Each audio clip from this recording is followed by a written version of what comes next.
Railway crossings are everywhere in Victoria, and it may not surprise you that some of these involve very strange road layouts, often involving many sets of lights for all the different angles cars may approach from.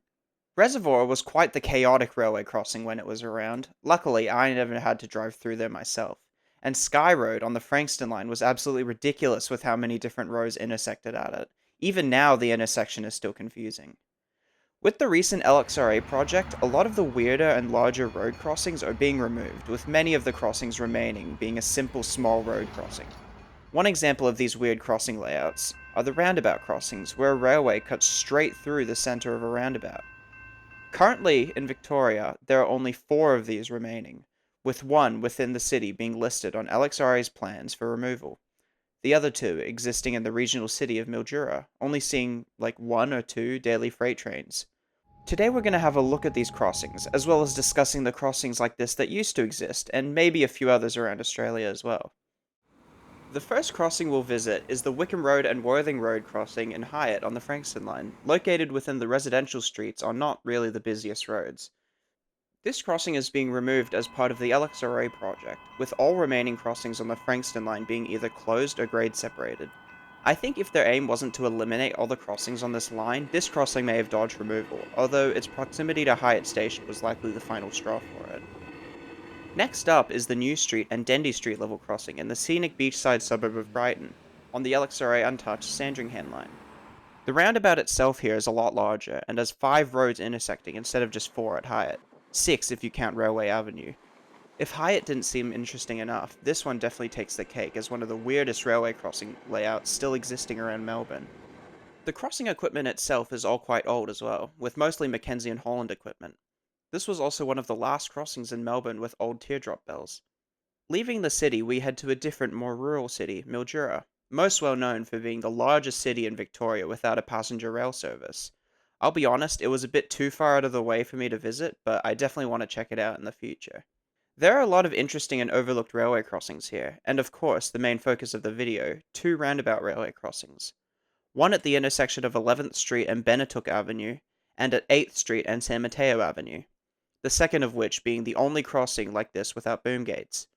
Currently, Mildura only sees freight service, being the almost daily Mildura fruit train, which runs through Mildura terminating at the nearby Merbane. Both of the crossings have a similar feel, with the only difference between the two being that one has boom gates and one does not. Railway crossings without boom gates are quickly being phased out, so you may not see them too often.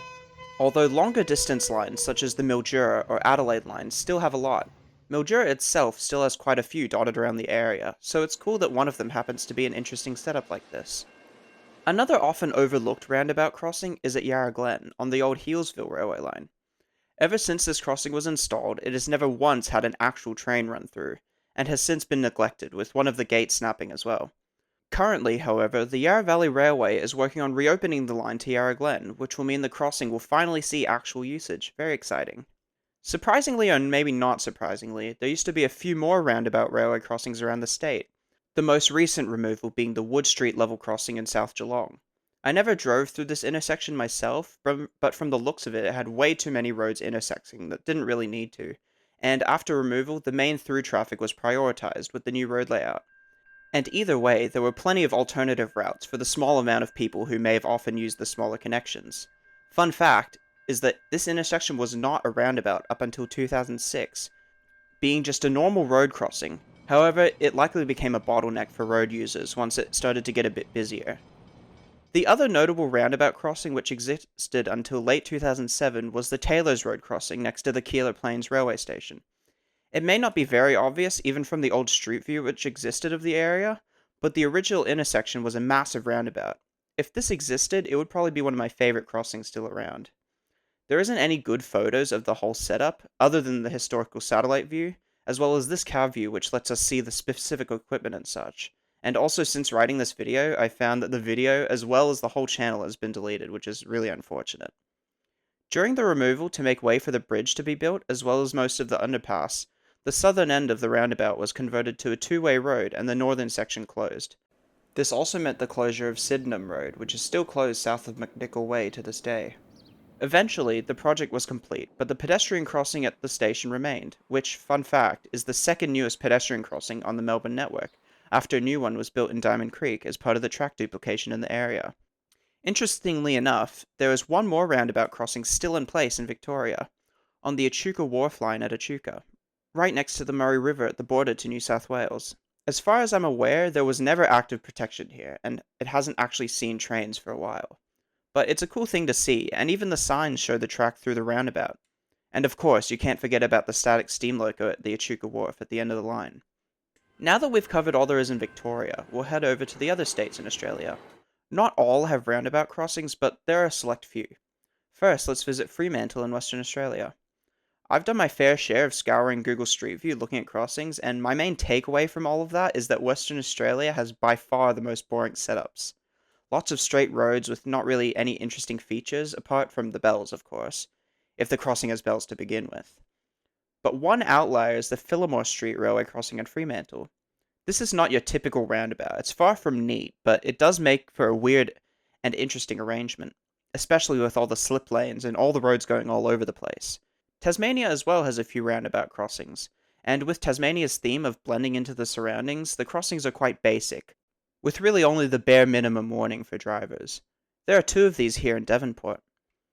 If you've been to other English-speaking countries, mainly the USA, and a bit of Canada I guess, you'll know that Melbourne, and more broadly Australia, have a lot of roundabouts, and how beneficial actually are they? Are they the best ways we can organize these railway crossings? From experience, yes. Not only are they safer and more easy to understand, they also save drivers a lot of time, not having to wait for long lines of traffic or at red lights. In all examples of these roundabout crossings, there really isn't a better option to build these crossings. I myself have been to America and seen examples of railway crossings like this where it would have made so much sense to have a roundabout, and oh my god, I hate always stop intersections. They are so confusing and slow. However, roundabouts aren't always the correct solution for an intersection. There's been quite a few instances of roundabouts being converted to traffic lights, some notable ones being the intersection of Main Road and Fitzsimmons Lane in Lower Plenty, and of course the Templestowe roundabout a bit further south down the main road. There are even some roundabouts that still exist today that I think aren't the best. I'm looking at you, Haymarket Roundabout. There are even some dumb ones, like this one on Cemetery Road in Parkville with extremely weird and unnecessary traffic lights, and one on Princess Street in Kew with 6 roads intersecting. Way too much through traffic means nobody on the side roads can even enter the roundabout. But anyways, back to the point. What are some substitutes to roundabouts, and how could these roundabout crossings be organized differently? I've searched around for some examples of some past layouts which could theoretically be roundabouts, and these are also how I would rearrange the roads if I were to do it. The first way of going about this is to skew the secondary roads to the sides. Have one main through traffic, and then the side road has one side on both sides of the track. The only example I could think of off the top of my head that existed recently enough to have satellite view is Seaford Road in Seaford. The notable thing about this intersection is that it incorporates traffic lights to make the intersection run a bit smoother, with the entire area being part of the same intersection. The main drawback to this is that you have to turn twice if you want to continue on the side road, but this also allows for the addition of extra roads in the mix. There are actually quite a lot of crossings with a similar idea to this, with side roads following the line and intersecting at a crossing, which makes for a very complicated intersection. One example existing right now is Mooney Ponds, which is just a mess, and Sky Road in Frankston, which was way worse. Boronia is another honorable mention, which was removed in 1998. The other substitute is to just have the railway cut straight through a 4-way intersection. While often in other states like South Australia, Tasmania, or Queensland, they aren't very common in Victoria, with only 2 remaining, with very few existing historically. The only one that sees trains is the 14th Street and Sandalong Avenue crossing in, yet again, Mildura. This option definitely feels a bit sketchy, especially with the crossing not really having much in the form of warning. They've used a median strip to skew and slow down the side roads a bit, but something definitely feels off about this. The other example of this is on the currently out of use Echuca-Toowoomba line at Marigum. They definitely put a bit more effort into this intersection, so I think it's not as bad. While it seems pretty boring, it's a pretty cool piece of road infrastructure that makes your commute a lot more efficient. Similar to my sentiment in the last video, keep an eye out for interesting crossings when you're out. It makes a boring part of your day slightly less boring, and I also plan on making a video talking about the different equipment present at railway crossings, so you at least know what you're looking at. And of course, thanks for watching again. If you like these smaller random topics, let me know. I have a feeling my upload schedule isn't improving in the near future, but of course check out my second channel which I'll be uploading a bit more to. If you want to see more content while I'm not uploading anything, check out my second channel which I'll be uploading to a lot more in the future, and I'll have a lot more variety there as well. Thanks for watching.